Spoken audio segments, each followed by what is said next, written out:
Pag may AFAM ka mga silingan, lalo na dyan sa Pinas, no? Pag may AFAM ka, tas pumupunta dyan, try mo rin siyang i-convince na papuntahin ka sa lugar niya. Like, okay, yung AFAM mo pumupunta dyan sa Pinas, tapos nagarito siya sa Netherlands. Mag-demand ka, sabihin mo nga, why not to bring me also to your country? Ganyan, ha? Pag hindi yan, niya nagawa, ibig sabihin, wala iyang permanenteng trabaho, walang sariling bahay, o binubuhay lang yan ng gobyerno.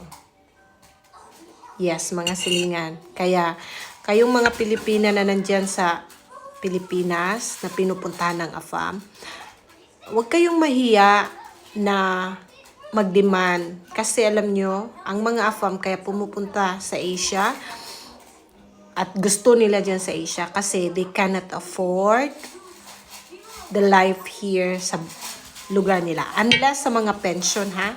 Pero yung mga medyo bata-bata pa, yan ang some of the reason. So, kung ako sa inyo, kailangan yung i-CI yung AFAM nyo. Wag lang kayong yes ng yes. Kailangan nyo ding alamin ang status nila dito sa sarili nilang bansa. Yeah.